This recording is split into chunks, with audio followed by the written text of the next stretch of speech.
लेकिन उसे भी दलगत राजनीति के लिए उपयोग में लाया जाए, क्या ये मानवता के लिए अच्छा है? भारत जैसे आपको मैं प्लीज प्लीज माननीय अध्यक्ष जी, मैंने प्लीज अधीर रंजन जी आपको पर्याप्त समय माननीय अध्यक्ष जी,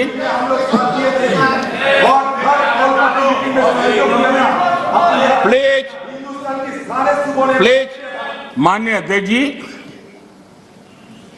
मैंने तो किसी का नाम नहीं दिया।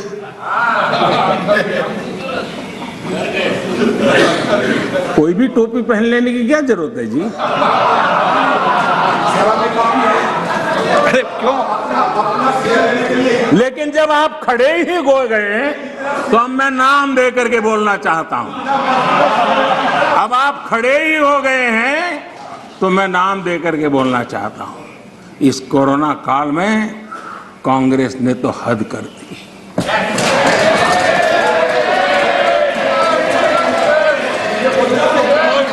पहली लहर के दौरान मौका दूंगा आपको, प्लीज।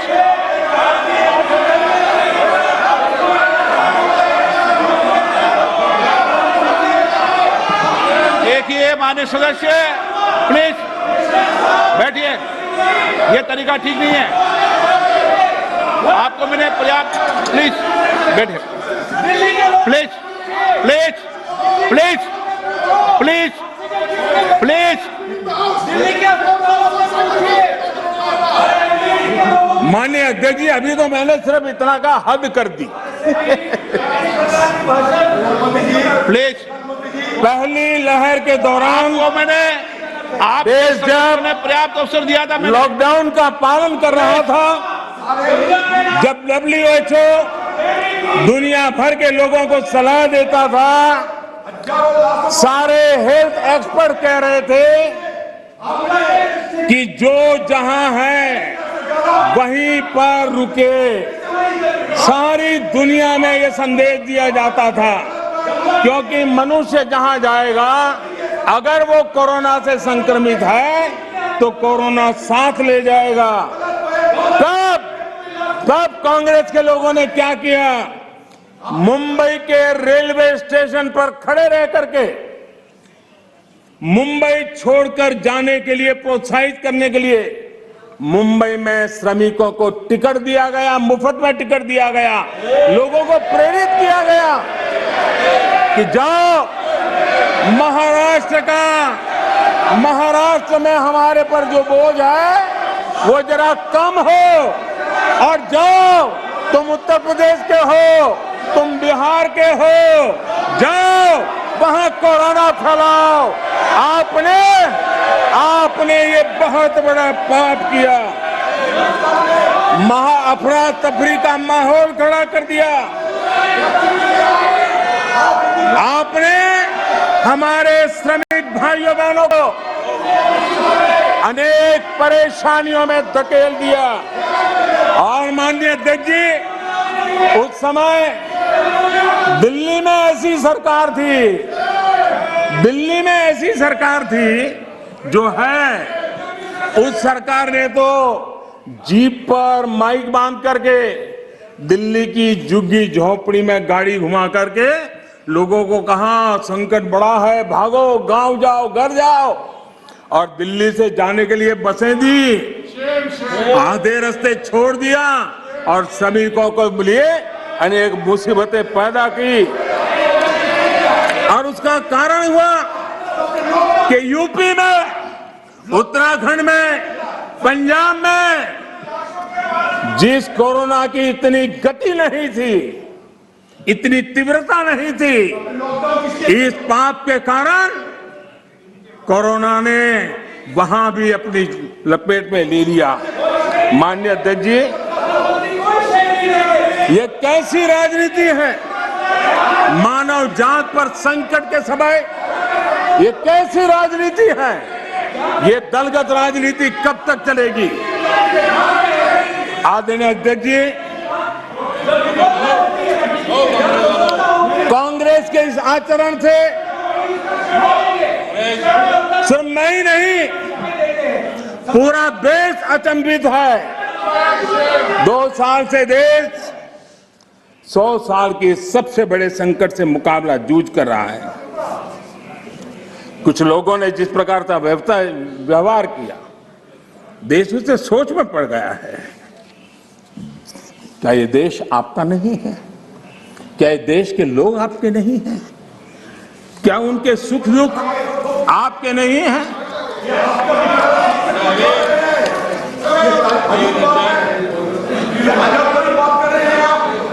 इतनी बड़ी संकट आया, कई राजनीतिक दल के नेता जरा आत्मनिरीक्षण करें।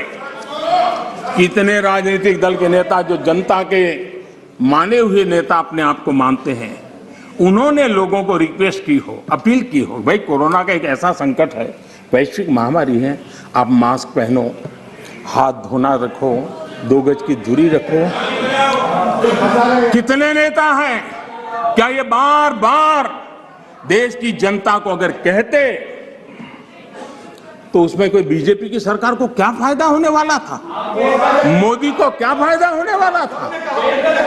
लेकिन इतने बड़े संकट में भी इतना सा पवित्र काम करने से भी चूक गए। इसलिए माननीय अध्यक्ष जी, कुछ लोग हैं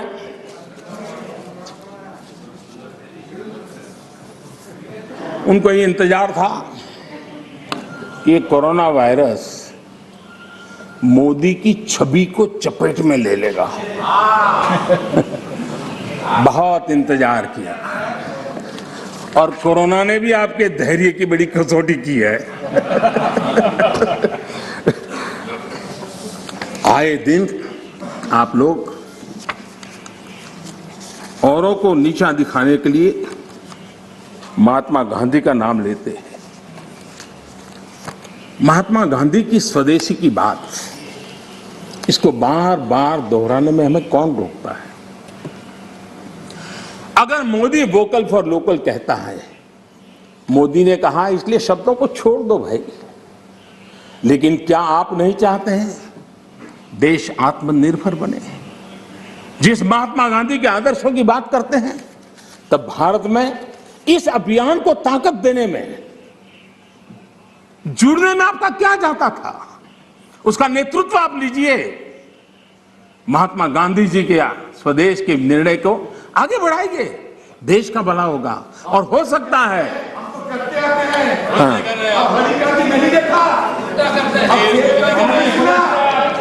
आप महात्मा गांधी के सपनों को सच होते देखना नहीं चाहते।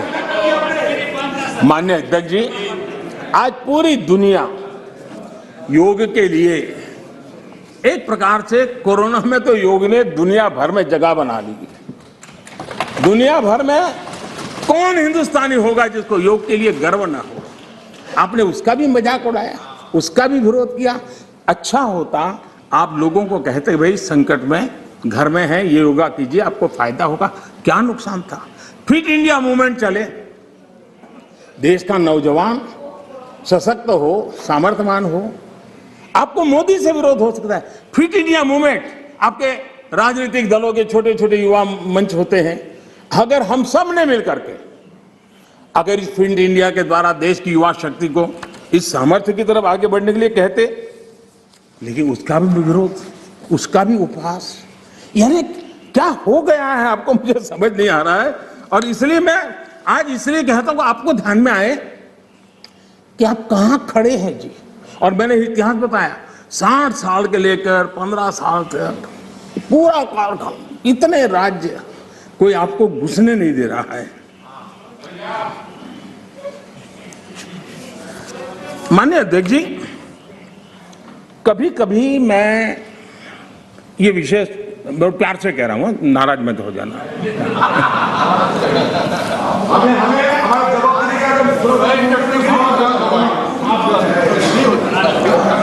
मुझे कभी कभी माननीय अध्यक्ष जी ये विचार आता है, उनके बयानों से उनके कार्यक्रमों से, उनके कर्तृत्व से, जिस प्रकार से आप बोलते हैं, जिस प्रकार से मुद्दों से जुड़ते हैं, ऐसा लगता है कि आपने मन बना लिया है कि 100 साल तक सत्ता में नहीं आना है।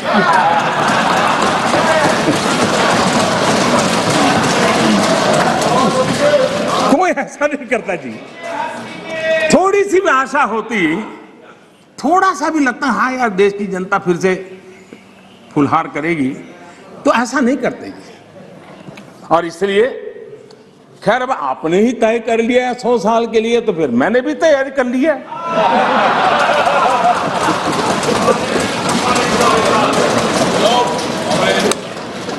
माननीय अध्यक्ष जी,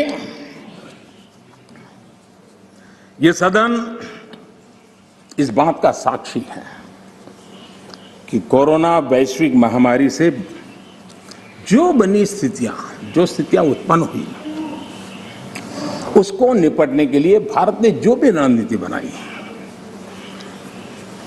उसको लेकर के डे 1 से क्या क्या नहीं कहा गया, किसने क्या बोला, आज वो खुद देखेंगे तो उनको हैरानी हो जाएगी ऐसा कैसे बुलवा लिया, किसने बुलवा लिया, पता नहीं क्या बोल दिए हम लोग। दुनिया के और लोगों से बड़ी बड़ी कॉन्फ्रेंस कर गए, ऐसी बातें बुलवाई गई ताकि पूरे विश्व में भारत बदनाम हो।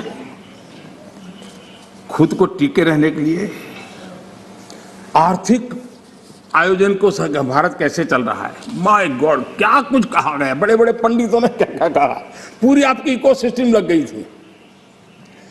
हम जो भी समझते थे, भगवान ने जो समझ दी थी, लेकिन समझ से ज्यादा समर्पण बहुत बड़ा था जी। और जहां समझ से समर्पण ज्यादा होता है, वहां देश और दुनिया को अर्पण करने की ताकत भी होती है, और वो हमने करके दिखाया है।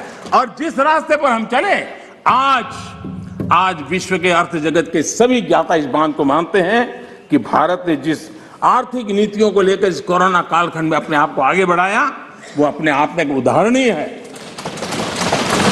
और अनुभव भी हम करते हैं, हमने देखा है।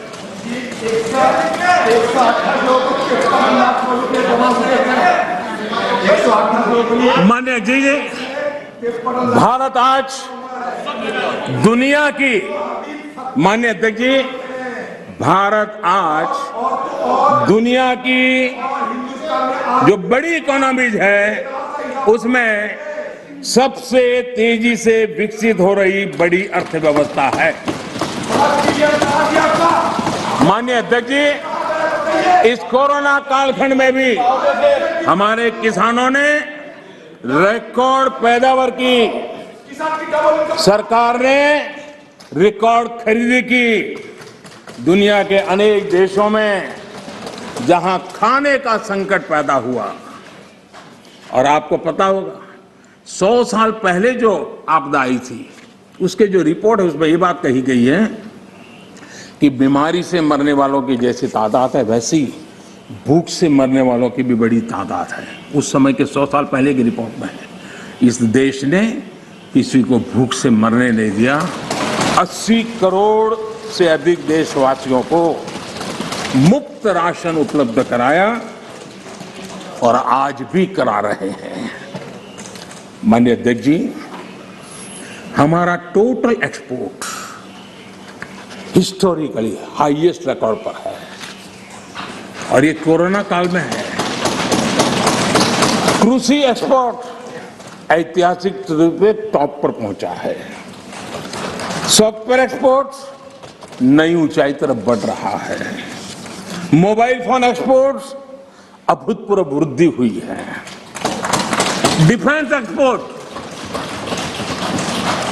कईयों को परेशानी हो रही है। ये आत्मनिर्भर भारत का कमाल है कि आज देश डिफेंस एक्सपोर्ट में भी अपनी एक पहचान बना रहा है। एफडीआई और एफपीआई, माननीय अध्यक्ष जी, चीन के साथ हमारा सदस्य एक मिनट एक मिनट एक मिनट एक मिनट इसके बाद कभी बोल एक नहीं मिनट पाओगे आप। एक मिनट ये बोल रहे हैं जो खड़े हो रहे हैं आप चुप रहिए, दोबारा बोल नहीं आप शांत पाओगे रहिए, आप शांत रहिए प्लीज, माननीय सदस्य please please please please please please एक मिनट चुप रहिए आप भी। माननीय सदस्य आप चुप रहिए, आपको किसने इजाजत दी? बैठिए। माननीय सदस्यगण, मैंने सभी माननीय सदस्यों को पर्याप्त समय पर्याप्त अवसर दिया है, लेकिन माननीय सदस्य आपने जब बोला तो मैंने कहा कि कोई भी इस सदन में नेता बोल रहे हैं कोई टिप्पणी टिप्पणी करेंगे, लेकिन आज आप ये उचित व्यवहार नहीं है। सदन के नेता बोल रहे हैं, सदन की गरिमा को बनाए रखें, ये मेरा आपसे आग्रह है। आपको मैं बोलने का मौका दूंगा।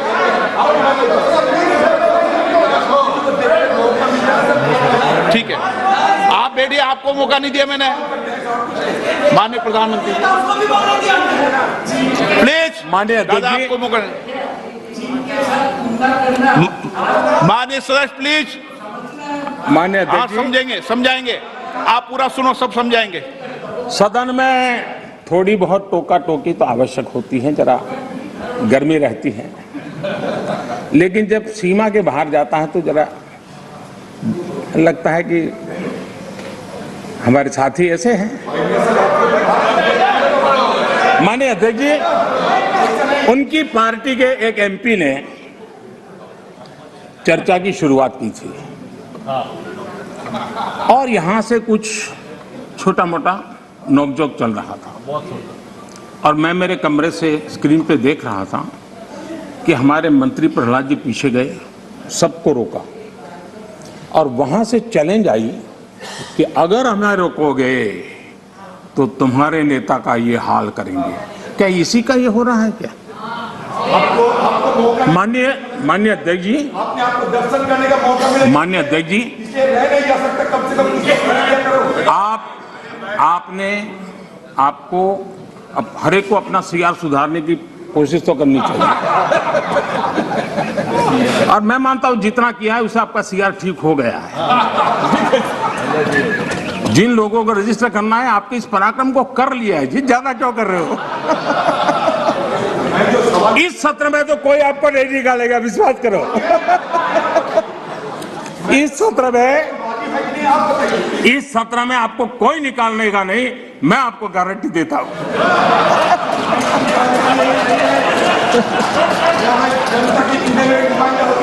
ठीक है, इस जगह से अरे भाई ऐसे ही बच गए हो।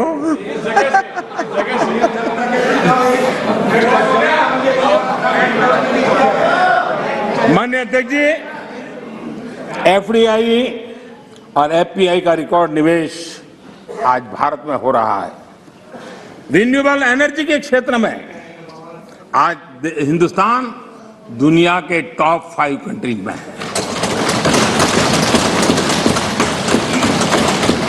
माननीय अध्यक्ष जी, ये सब इसलिए संभव हुआ है कि कोरोना काल में इतना बड़ा संकट सामने होने के बावजूद भी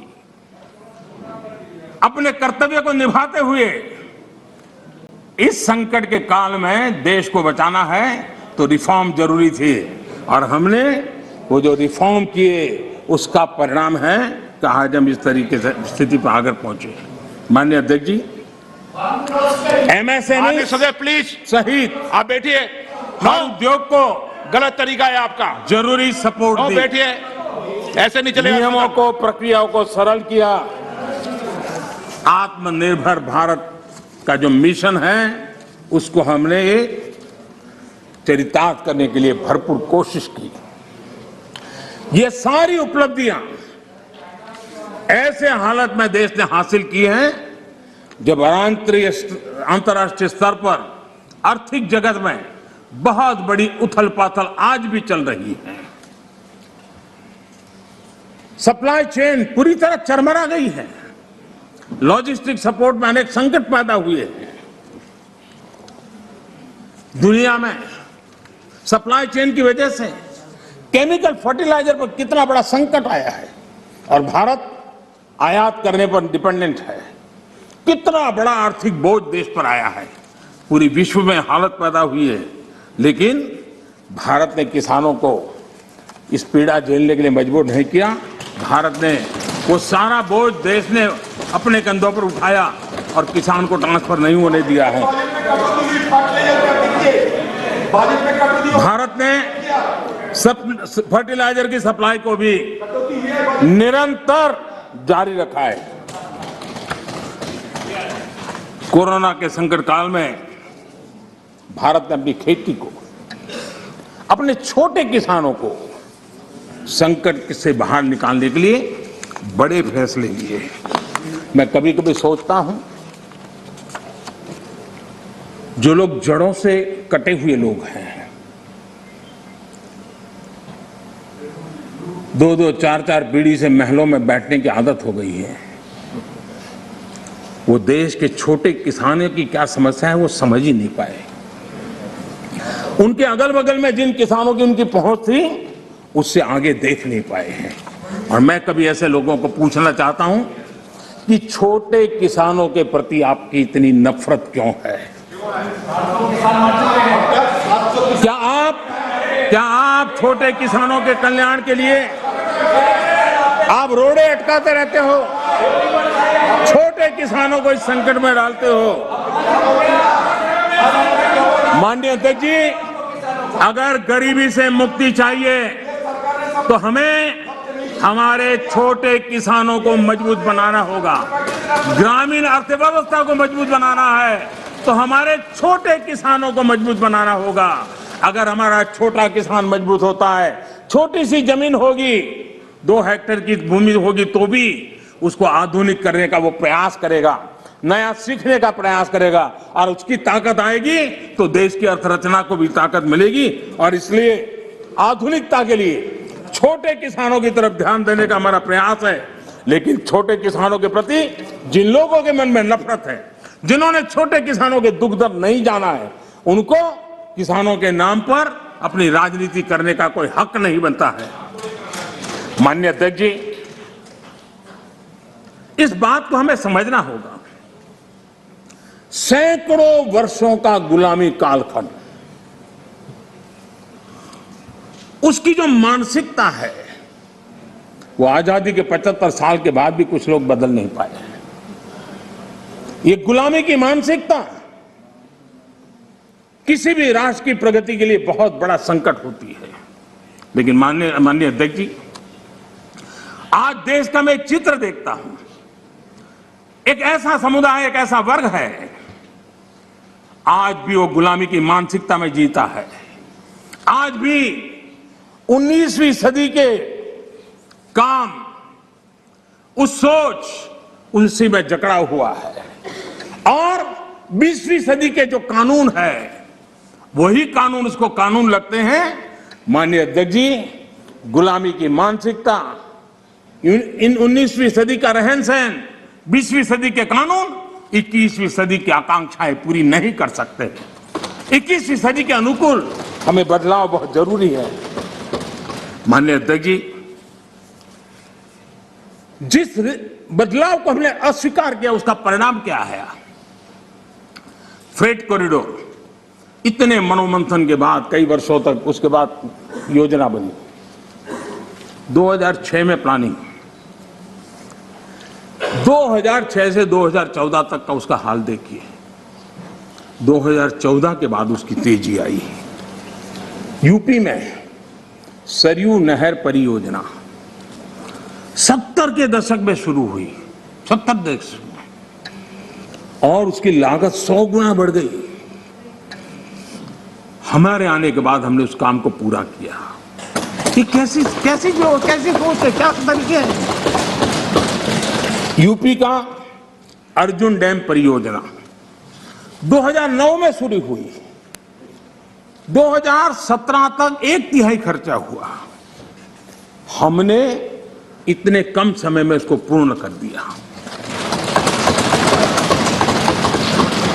अगर कांग्रेस के पास इतनी सत्ता थी, इतने सालों तक सत्ता थी, तो 4 धाम को वो ऑल वेदर सड़कों में परिवर्तित कर सकते थे, जोड़ सकते थे, लेकिन नहीं किया। वाटरवे सारी दुनिया मोटरवे का समर्थी है। हमारा ही देश था कि हमने वाटरवे को नकार दिया। आज हमारी सरकार को वाटरवे पे काम करना रहा है। पुराने अप्रोच से गोरखपुर के कारखाना बंद होता था, हमारे अप्रोच से गोरखपुर का फर्टिलाइजर का कारखाना शुरू होता है। माननीय अध्यक्ष जी,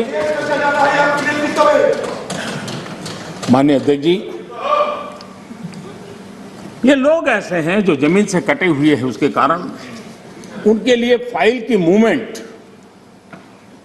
फाइल में सिग्नेचर करके कौन अगला मुलाकात आएगा उसी के इंतजार में जो रहते हैं।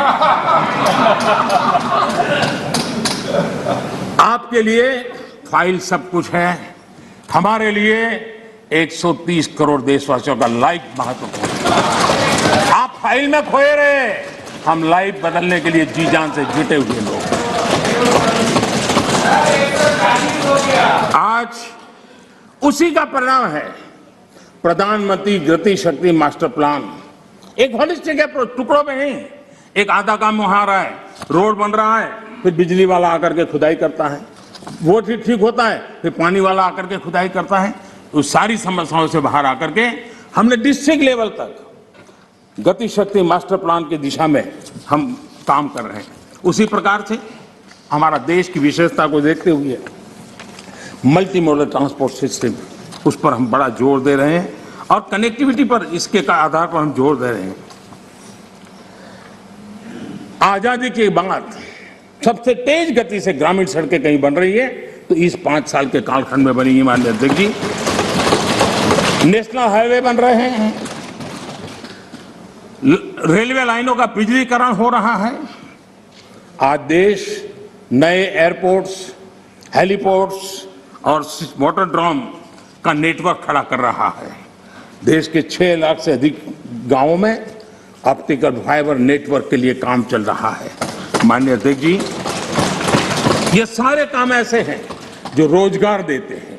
ज्यादा से ज्यादा रोजगार इन्हीं कामों से मिलता है। आधुनिक इंफ्रास्ट्रक्चर आज देश की आवश्यकता है और अभूतपूर्व निवेश भी हो रहा है और उसी से रोजगार भी बढ़ना है, विकास भी बढ़ना है और विकास की गति भी बढ़ना है और इसलिए आज देश उस दिशा में काम कर रहा है। माननीय अध्यक्ष जी, जितनी ज्यादा अर्थव्यवस्था ग्रो करेगी उतने ही रोजगार के अवसर पैदा होंगे और इसी लक्ष्य को लेकर के पिछले 7 साल से हमने इन चीजों पर फोकस किया है और उसका परिणाम है हमारा आत्मनिर्भर भारत अभियान। मैन्युफैक्चरिंग हो या सर्विस सेक्टर हो, हर सेक्टर में हमारा उत्पाद बढ़ रहा है, उत्पादन बढ़ रहा है। आत्मनिर्भर भारत अभियान के हम आज ग्लोबल वैल्यू चेन के हिस्से बन रहे हैं। ये अपने आप में भारत के लिए एक अच्छी निशानी है। हमारा बड़ा फोकस एमएसएमई और टेक्सटाइल जैसे लेबर इंसेंटिव सेक्टर्स में है। एमएसएमई की परिभाषा में सुधार, एमएसएमई की परिभाषा में हमने सुधार करके उसको भी नए अवसर दिए हैं। अपने छोटे उद्योगों को सुरक्षित करने के लिए, एमएसएमई के लिए सरकार ने इस कोरोना के विकट कालखंड में 3 लाख करोड़ रुपए की विशेष योजना भी शुरू की है और उसका लाभ हमारे एमएसएमई सेक्टर को मिला है। और इसका बहुत बढ़िया स्टडी एसबीआई ने किया है। एसबीआई का स्टडी कहता है कि 13.5 लाख एमएसएमई इस योजना के कारण बर्बाद होने से बच गए हैं। एसबीआई का स्टडी कहता है 1.5 करोड़ नौकरियां बची हैं और करीब 14% एमएसएमई लोन्स के कारण एनपीए होने की जो संभावना थी उससे बच गए हैं। माननीय अध्यक्ष जी, जो सदस्य जमीन पर जाते हैं वो इसके प्रभाव को देख सकते हैं। विपक्ष के भी कई साथी मुझे मिलते हैं, कहते हैं कि साहब ये इस योजना ने बहुत बड़ा लाभ किया है, एमएसएमई सेक्टर को इस संकट की घड़ी में बहुत बड़ा सहारा दिया है। माननीय अध्यक्ष जी, उसी प्रकार से मुद्रा योजना कितनी सफल रही, हमारी माताएं बहनें कितनी उस क्षेत्र में आई है। लाखों लोग बिना गारंटी बैंक से लोन लेकर के आज अपना स्वरोजगार की दिशा में आगे बढ़े और खुद तो करते हैं, 1 आध 2 लोगों को रोजगार भी देते हैं। स्वनिधि योजना, स्ट्रीट वेंडर्स, कभी हमने सोचा नहीं, पहली बार आजादी के बाद स्ट्रीट वेंडर्स और बैंक के अंदर से लोन मिल रहा है और हमारा स्ट्रीट वेंडर डिजिटल ट्रांजैक्शन कर रहा है और करोड़ों श्रमिकों को लाभ मिल रहा है। हमने गरीब श्रमिकों के लिए 2 लाख करोड़ रुपए से ज्यादा खर्च किए हैं। आत्मनिर्भर भारत रोजगार योजना के तहत हजारों लाभार्थियों के खाते में हमने सीधे पैसे ट्रांसफर किए हैं। माननीय अध्यक्ष जी, इंडस्ट्री को गति देने बेहतर इंफ्रास्ट्रक्चर की बहुत जरूरत होती है।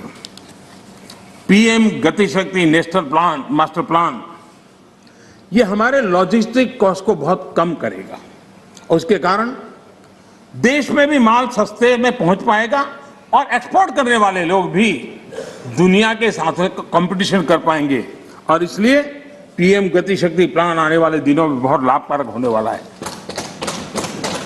माननीय अध्यक्ष जी, सरकार ने एक और बड़ा काम किया है।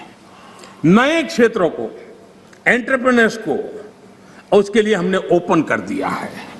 आत्मनिर्भर भारत योजना के तहत स्पेस, डिफेंस, ड्रोन्स, माइनिंग को, प्राइवेट सेक्टर को आज देश के विकास में भागीदार बनने के लिए हमने निमंत्रित किया है। देश में एंटरप्रेन्योर्स के लिए बेहतर माहौल बनाने के लिए सिंपल टैक्स सिस्टम की शुरुआत, हजारों कंप्लायंसेस हमारे देश में आदत ऐसी हुई, हर डिपार्टमेंट ये लाओ, वो लाओ, ये कागज लाओ, वो नाम लाओ, वो सारा करीब 25,000 कंप्लायंसेस हमने खत्म किए हैं। आज मैं तो राज्यों से भी आग्रह करूंगा कि वे भी ढूंढ के ऐसे कंप्लायंसेस खत्म करें। देश के नागरिकों को परेशानी हो रही है, उसको समझे हम लोग। आज देश में इस प्रकार के बैरियर्स हटाए जा रहे हैं। डोमेस्टिक इंडस्ट्री को लेवल प्ले फील्ड देने के लिए एक के बाद एक कदम हम उठाते जा रहे हैं।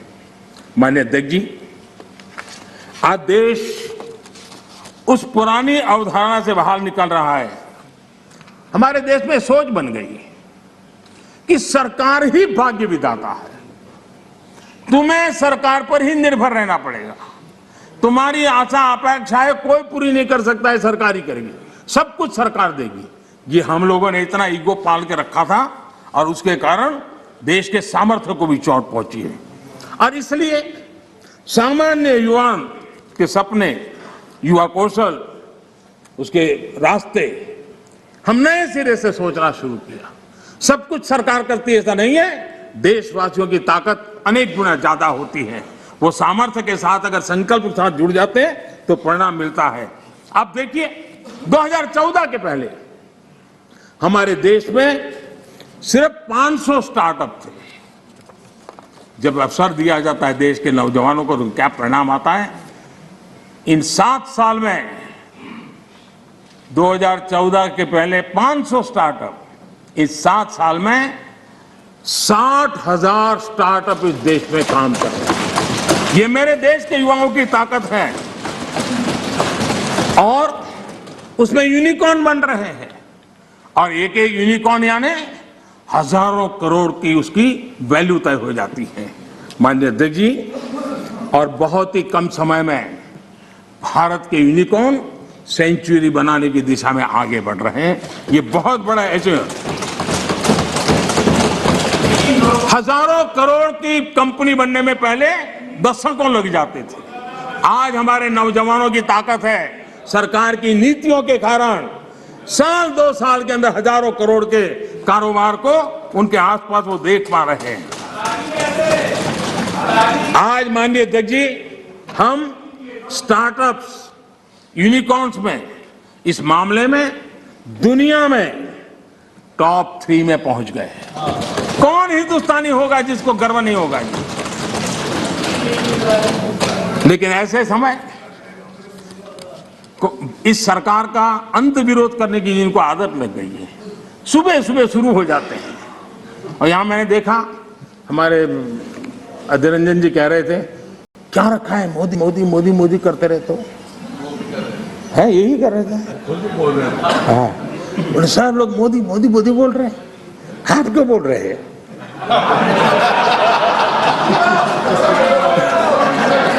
आप लोग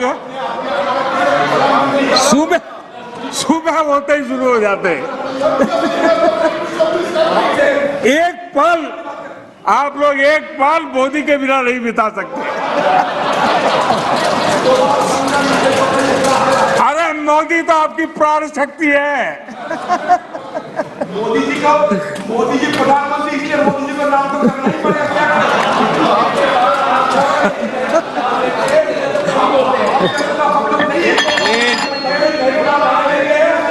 एक बोल रहे हैं ना,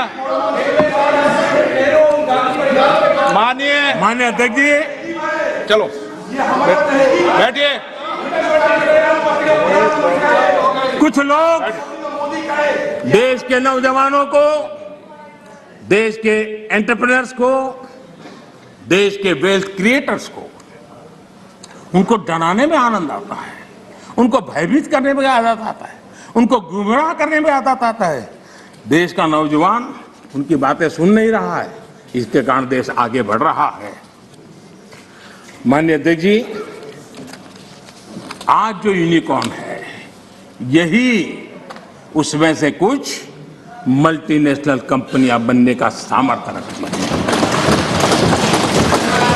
लेकिन कांग्रेस में ऐसे लोग बैठे हैं जो कहते हैं, जो हमारे उद्यमी हैं उनके लिए कहते हैं, और आपको भी जानकर के आश्चर्य होगा, क्या कहते हैं? वो कहते हैं ये उद्यमी लोग कोरोना वायरस का वेरिएंट, बताइए क्या हो गया है? हमारे देश के उद्यमी एक कोरोना वायरस के वेरिएंट है क्या? हम क्या बोल रहे हैं? किसके लिए बोल रहे हैं? कोई जरा आपके अंदर बैठे तो जरा बोलो तो सही, क्या हो रहा है? पार्टी का नुकसान हो रहा है, कांग्रेस पार्टी का नुकसान हो रहा है।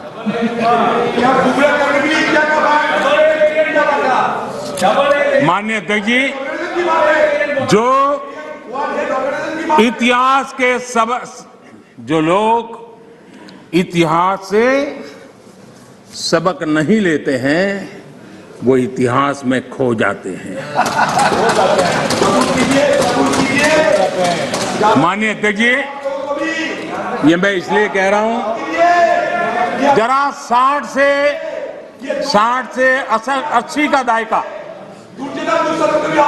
60 से 80 का दायका, उनके सभी प्रमुख लोग उसमें आ जाते हैं जो देश का नेतृत्व करते थे।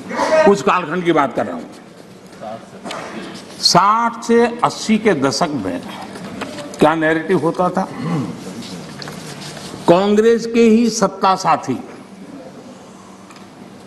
कांग्रेस के साथ रहकर के सुख भोगने वाले लोग, ये वही लोग पंडित नेहरू जी की सरकार को और श्रीमती इंदिरा गांधी जी की सरकार को क्या कहते थे? ये तो टाटा बिरला की सरकार है, इस सरकार को तो टाटा बिरला चला रहे हैं। 60 से 80 दशक तक यही बातें बोली जाती थी, नेहरू जी के लिए बोली जाती थी, इंदिरा जी के लिए बोली जाती थी, और आपने उनके साथ भागीदारी की सत्ता में, लेकिन उनकी आदतें भी ले ली। आप भी उसी भाषा को बोल रहे हो। मैं देख रहा हूं आप इतने नीचे गए हो, इतने नीचे गए हो। हां, मुझे लगता है कि आज पंचिंग बैग बदल गया है, लेकिन आपकी आदत नहीं बदली है। मुझे विश्वास है यही लोग सदन में कहने की हिम्मत करते थे, बाहर तो बोलते ही थे, जहां मौका मिले चुप नहीं रहते थे। वो कहते हैं मेक इन इंडिया हो ही नहीं सकता है। बताओ, इसमें आनंद आ रहा है? कोई ऐसा हिंदुस्तान के लिए सोच सकता है क्या कि मेक इन इंडिया हो ही नहीं सकता? अरे भाई, आपको तकलीफ होगी, हम आकर के करेंगे, ठीक है, ऐसा बोलो। देश को क्यों गाली देते हो जी? देश के खिलाफ क्यों बोलते हो? मेक इन इंडिया हो नहीं सकता। मेक इन इंडिया का मजाक उड़ाया गया,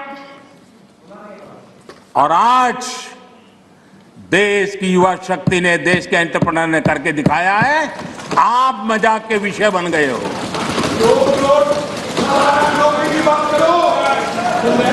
और मेक इन इंडिया की सफलता आप लोगों को कितना दर्द दे रही है ये मैं भली भांति समझ पा रहा हूं। माननीय अध्यक्ष जी, मेक इन इंडिया से कुछ लोगों को तकलीफ इस बात के लिए है क्योंकि मेक इन इंडिया का मतलब है कमीशन के रास्ते बंद, मेक इन इंडिया का मतलब है भ्रष्टाचार के रास्ते बंद, मेक इन इंडिया का मतलब है तिजोरी भरने के रास्ते बंद। और इसलिए मेक इन इंडिया का ही विरोध करो।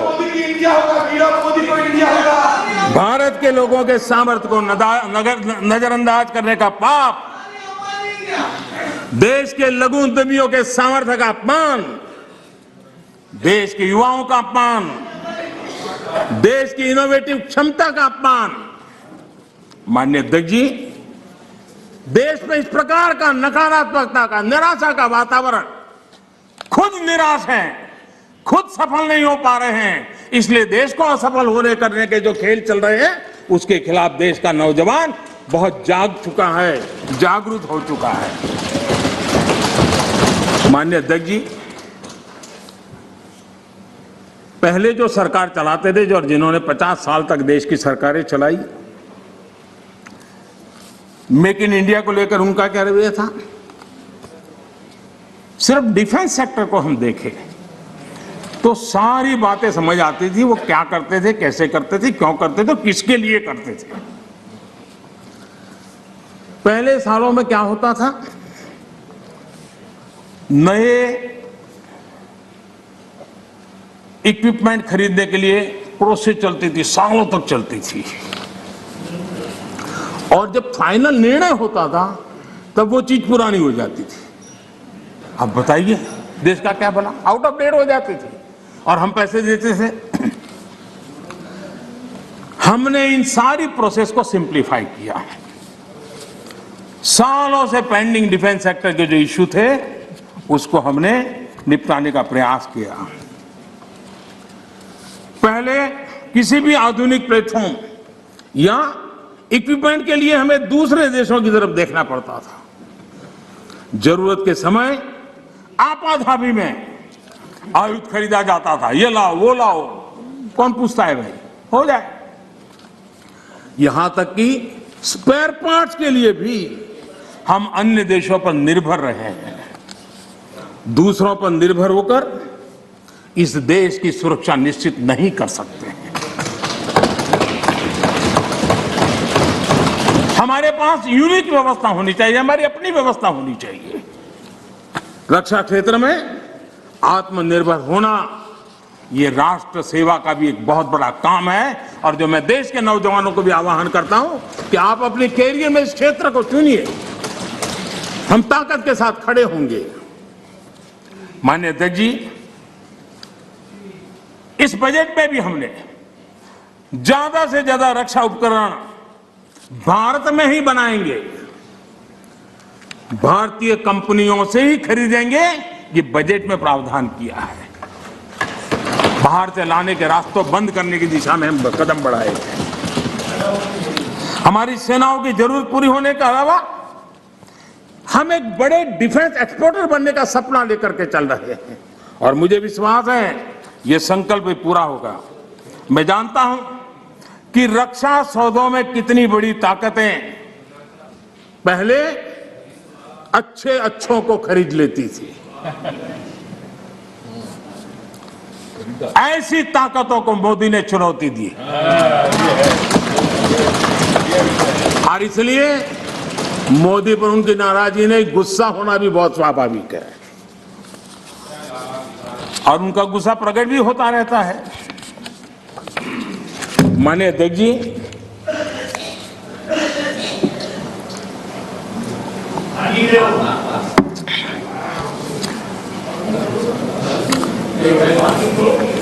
विपक्ष के हमारे कुछ साथियों ने यहां महंगाई का मुद्दा भी उठाया। अच्छा लगता, देश का भी भला होता अगर आपकी ये चिंता तब भी होती जब कांग्रेस के नेतृत्व में यूपीए की सरकार थी। ये दर्द उस समय भी होना चाहिए था। आप शायद भूल गए हैं, मैं जरा आपको याद दिलाना चाहता हूं। कांग्रेस सरकार के आखिरी 5 सालों में लगभग पूरे कार्यकाल में देश को डबल डिजिट महंगाई की मार झेलनी पड़ी थी। हमारे आने से पहले ये स्थिति थी। कांग्रेस की नीतियां ऐसी थी कि सरकार खुद मानने लगी थी कि महंगाई उसके नियंत्रण से बाहर है। 2011 में तत्कालीन वित्त मंत्री जी ने लोगों से बेशर्मी के साथ कह दिया था कि महंगाई कम करने के लिए किसी अलादीन के जादू की उम्मीद न करें। ये आपके नेताओं की असंवेदनशीलता। हमारे चिदंबरम जी, जो कि इन दिनों इकोनॉमी पर अखबारों में लेख लिखते हैं, जब सरकार में थे तब क्या कहते थे? उस समय के नेता क्या कह रहे थे आपके? वो कहते थे, 2012 में उन्होंने कहा था कि लोगों को 15 रुपये की पानी की बोतल और 20 रुपये की आइसक्रीम खरीदने में तकलीफ नहीं होती, लेकिन गेहूं चावल पर 1 रुपया बढ़ जाए तो बर्दाश्त नहीं के होता।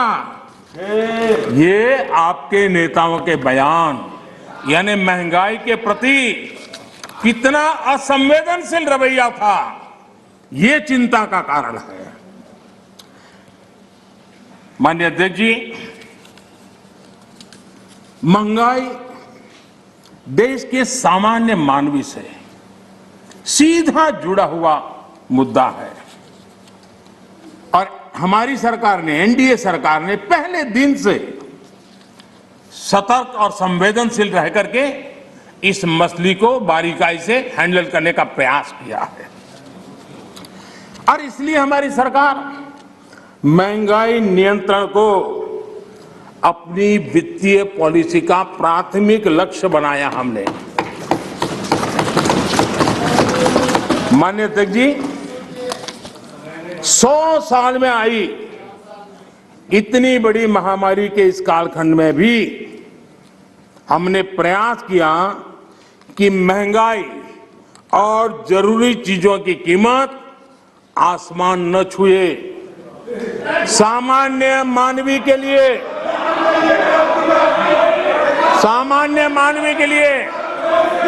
दादा, आपके काम की बात है। अरे आपके काम की बात है, मजा लो ना, आपके काम आएगा।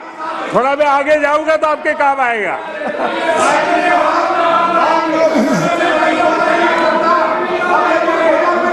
माननीय अध्यक्ष जी, महंगाई और जरूरी चीजों की कीमत आसमान न छुए। सामान्य मानवी के लिए, खासकर गरीब के लिए महंगाई बर्दाश्त की सीमा से बाहर न हो और महंगाई को नियंत्रण में रखने के लिए हमने क्या किया है, ये आंकड़े खुद बता रहे हैं। कांग्रेस के जहां महंगाई दर डबल डिजिट में थी, 10% से ज्यादा थी, वहीं 2014 से 2020 तक महंगाई 5% से कम रही है। 5% से कम रही है। कोरोना के बावजूद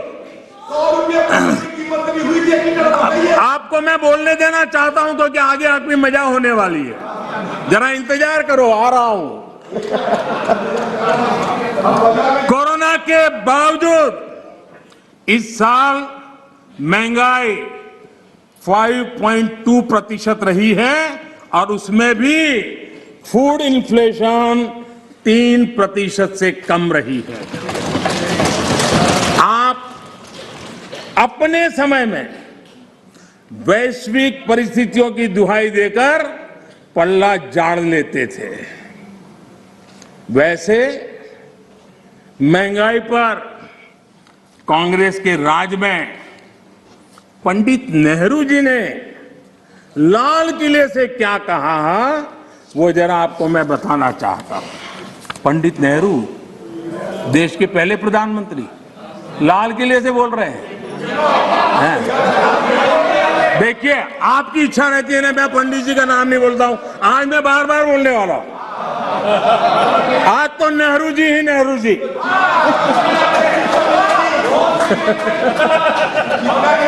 मजा लीजिए आज। आपके नेता कहेंगे मजा आ गया।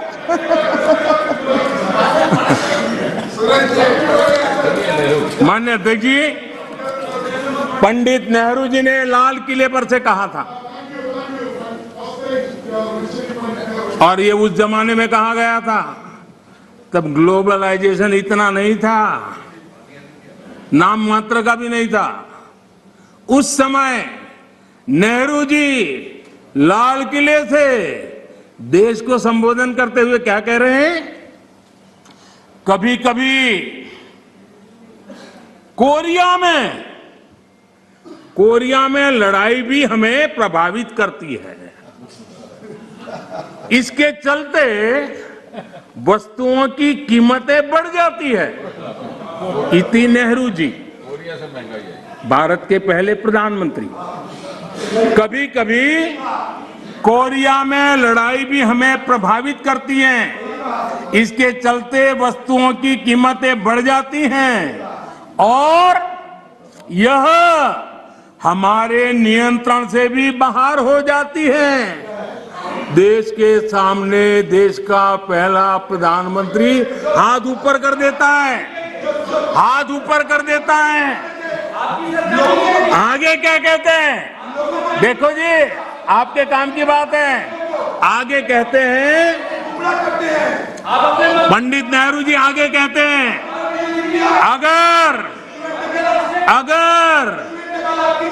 अगर अमेरिका में भी कुछ हो जाता है तो इसका असर भी वस्तुओं की कीमत पर पड़ता है।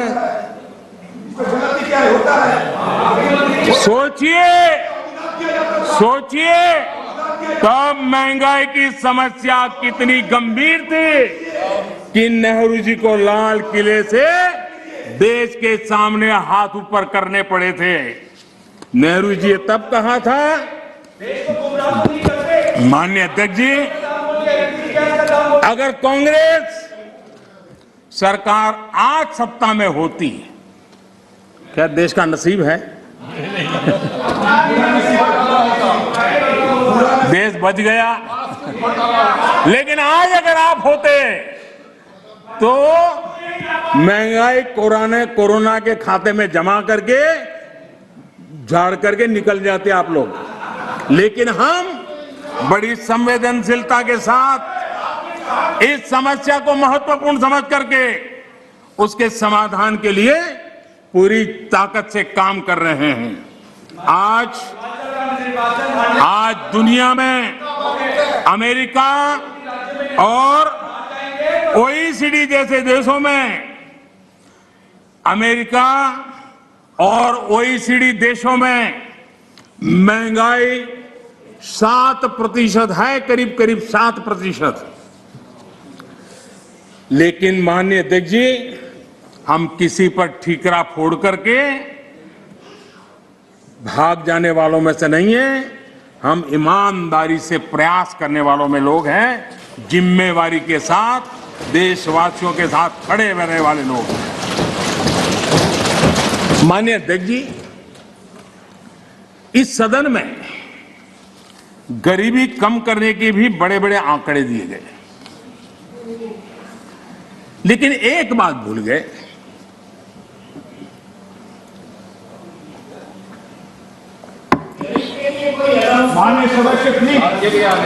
इस देश का गरीब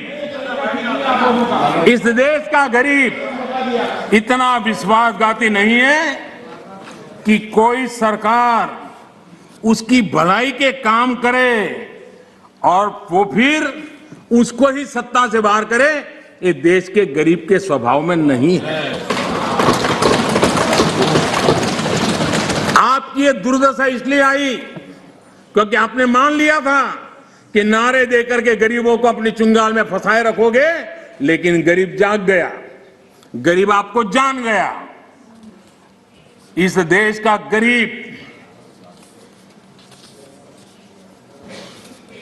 इतना जागरूक है कि आपको 44 सीटों पर समेट दिया, 44 सीट पे लाकर के रोक दिया। कांग्रेस 1971 से गरीबी हटाओ के नारे पर चुनाव जीतती रही थी।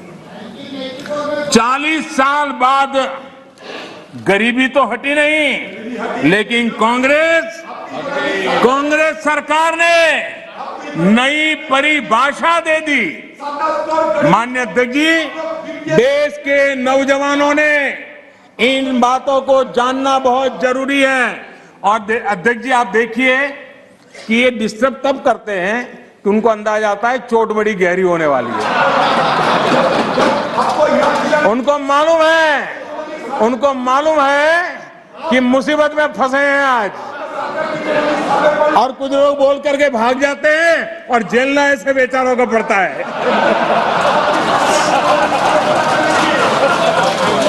माननीय अध्यक्ष जी, 40 साल बाद कांग्रेस, गरीबी तो नहीं हटी, लेकिन गरीबों ने कांग्रेस को हटा दिया। और कांग्रेस ने क्या किया? माननीय अध्यक्ष जी, कांग्रेस ने गरीबी की परिभाषा बदल दी। 2013 में एक ही झटके में उन्होंने कागज पे कमाल करके 17 करोड़ गरीब लोगों को अमीर बना दिया। ये कैसे हुआ, इसकी सच्चाई देश के युवाओं को पता होना चाहिए। मैं आपको उदाहरण देता हूं। आपको मालूम है, हमारे देश में पहले रेलवे में first class, second class, third class होता था। जो फर्स्ट क्लास होता था, एक लाइन लिखी रहती थी दरवाजे के बाजूगल में, सेकंड क्लास में 2 लिखी रहती थी, थर्ड क्लास में 3। इनको लगा ये थर्ड क्लास वाला जरा मैसेज ठीक नहीं है, तो उन्होंने एक लाइन निकाल दी। ये इनके तरीके ऐसे ही हैं, और उनको लगता है कि वो गरीबी हट गई, और उन्होंने सारे उसके बेसिक नॉर्म्स बदल करके कह दिया 17 करोड़ गरीब नहीं गिने जाएंगे। इस प्रकार से आंकड़े बदलने का काम वो करते रहे हैं। माननीय अध्यक्ष जी,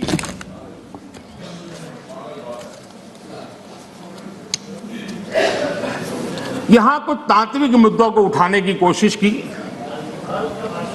मैंने तो समझने की बहुत कोशिश की, शायद कोई समझ पाया हो, ऐसा तो मुझे अभी कोई मिला नहीं है। लेकिन जो को समझ पाया होगा तो मैं समझने के लिए तैयार हूं। ऐसे कुछ बातें सुनता हूं तो। माननीय अध्यक्ष जी, सदन में राष्ट्र को लेकर बातें हुई, ये बातें हैरान करने वाली है। मैं मेरी बात रखने से पहले एक बात दोहराना चाहता हूं, और मैं कोट कर रहा हूं। यह जानकारी बेहद हैरत में डालने वाली है कि बंगाली, मराठे, गुजराती, तमिल, आंध्र, उड़िया, असमी, कन्नड़, मलयाली, सिंधी, पंजाबी, पठान, कश्मीरी, राजपूत और हिंदुस्तानी भाषा भाषी जनता से बसा हुआ विशाल मध्य भाग कैसे सैकड़ों वर्षों से अपनी अलग पहचान बनाए हैं। इसके बावजूद इन सबके गुण दोष कमोबेश एक से हैं। इसकी जानकारी पुरानी परंपरा और अभिलेखों से मिलती है। साथ ही इस पूरे दौरान वे स्पष्ट रूप से ऐसे भारतीय बने रहे जिनकी राष्ट्रीय विरासत एक ही थी और उनकी नैतिक और मानसिक विशेषताएं भी समान थी। एक कोटेशन है। अध्यक्ष महोदय, हम भारतीयों की इस विशेषता को बताते हुए इस कोटेशन में दो शब्द गौर करने वाले हैं, राष्ट्रीय विरासत। और ये कोट पंडित नेहरू जी का है। ये बात कही थी नेहरू जी ने और अपनी किताब भारत की खोज में है। हमारी राष्ट्रीय विरासत एक है, हमारे नैतिक और मानसिक विशेषताएं एक हैं। क्या बिना राष्ट्र के ये संभव है? इस सदन का ये कहकर भी अपमान किया गया कि हमारे संविधान में राष्ट्र शब्द नहीं आता।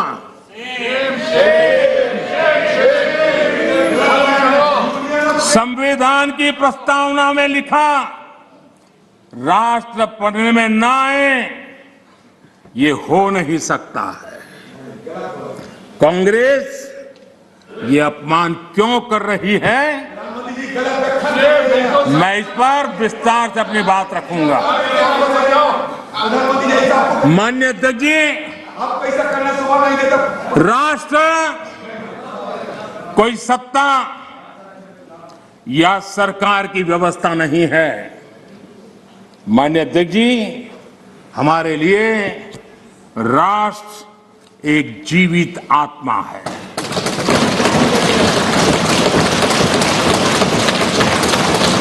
और इससे हजारों साल से देशवासी जुड़े हुए हैं और जूझते रहे हैं। हमारे यहां विष्णु पुराण में कहा गया है, ये किसी भाजपा वाले ने नहीं लिखा है, विष्णु पुराण में कहा गया है, उत्तरम यत् समुद्रस्य हिमाद्रैश्चैव दक्षिणम वर्ष तद भारतम नाम भारती यत्र संतति ही। यानी समुद्र के उत्तर में और हिमालय के दक्षिण में जो देश है उसे भारत कहते हैं तथा उनकी संतानों को भारती कहते हैं। विष्णु पुराण का ये श्लोक अगर कांग्रेस के लोगों को स्वीकार्य नहीं है तो मैं एक और कोट इस्तेमाल करूंगा, क्योंकि कुछ चीजों से आपको एलर्जी हो सकती है।